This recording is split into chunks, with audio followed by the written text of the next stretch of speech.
السلام عليكم. القصة اللي هنحكيها النهاردة هتكون مكونة من كذا جزء، ولكن صدقني كل جزء أمتع من اللي بعديه. عايزك بس تحط السماعة لو عندك سماعة وتسمعني لوحدك وبهدوء. القصة بتاعتنا بتبتدي مع شاب اسمه ظافر. ظافر ده كان عنده 25 سنة وكان عايش مع والدته ووالده وأخوه الصغير. ولكن المشكلة بقى إن والده ووالدته بيخافوا عليه جدا، لدرجة إنه ما كانش عنده أي صحاب.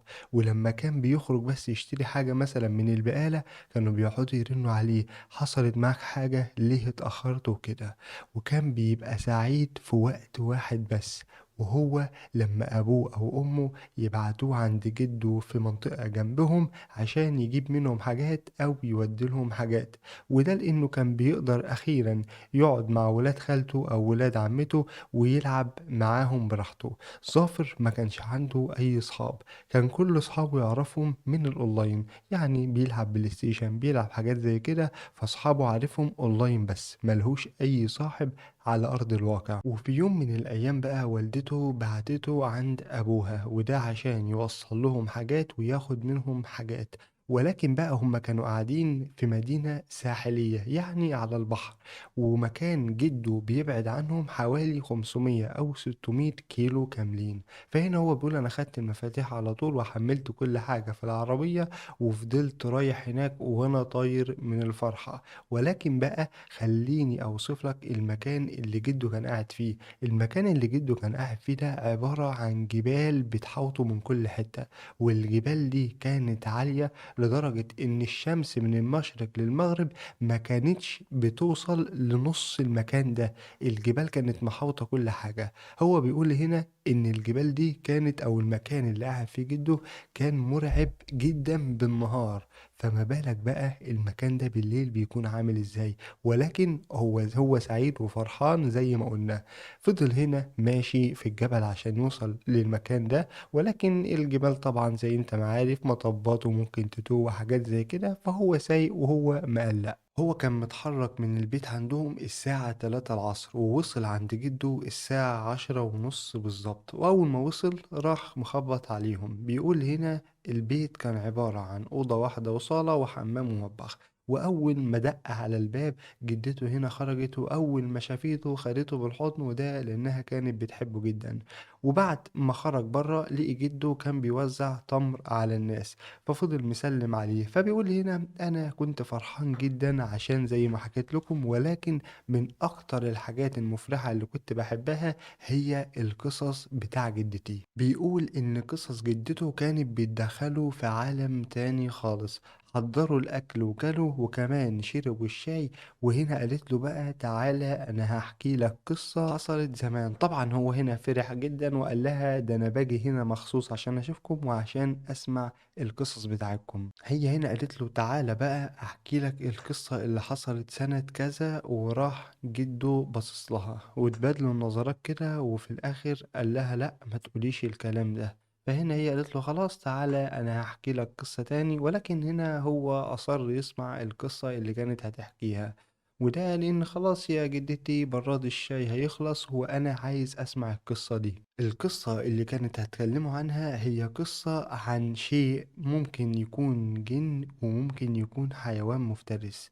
الناس بتقول إنه كان دايما بيتصنت عليهم وكان بيحاول إنه ينقض عليهم في قلب مسكنهم، لدرجة إن الناس بدأت تكون مجموعات في القرية دي ويلفوا يدوروا عليه. ولكن هم مش عارفين هل هو جن أو بشري. ولكن بقى بعد أهالي القرية دي أكدوا إنهم شافوا الحاجة دي، وقالوا إنه مش بشري، وإنه حاجة طويلة جدا وشعره كثيف جدا وشعر برضه صدره كثيف جدا. وبيقولوا إنه ليه 3 أرجل بس. ولما الناس بتخرج تدور عليه في الصحراء إن الخطوات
إن هو كان بيستقصد البير بتاع الشرب مخصوص، مع إن كان فيه إبيار كتير إحنا بنروي منها الأرض، ولكن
أشوفها من بشاعة المنظر أنا مش عارف أوصف لكم المنظر، ولكن بقى جدتي كانت خلاص هتوصف المنظر، وراح سمعت صوت بيقول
بتاعتنا، وكمان هو لسه ما استمتعش معانا، فقعدت تزن على دماغ أمه لحد ما والدته فعلًا وافقت، فهنا طبعًا هو فرح جدًا وراح قابل بقى ولاد عماته وولاد خاله، بيقول إن هم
طابع مثلًا يعمل شاي، فعلًا بعد ما كلوا هنا بقى بدأوا يعملوا الشاي بتاعهم عشان يتدفوا، هنا بقى سعيد راح مطلّع لعبة عشان يلعبوا، ولكن عمار راح نتِّش اللعبة منه وراح راميها، قال له: "إحنا زهقنا من الألعاب، بما إننا جينا هنا واتجمعنا أخيرًا عايزين نحكي قصص رعب." ظافر قال له: "أنا ما عنديش مشكلة، ده أنا كمان عندي."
بيسموها عندهم في الدايرة الست أم 7 أرواح، وده لإنها ما بتخ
راجل ومفتول العضلات كمان. وكمان أول ما خرجت شافتهم الأربعة وقالت لهم تعالوا قفوا قدامي.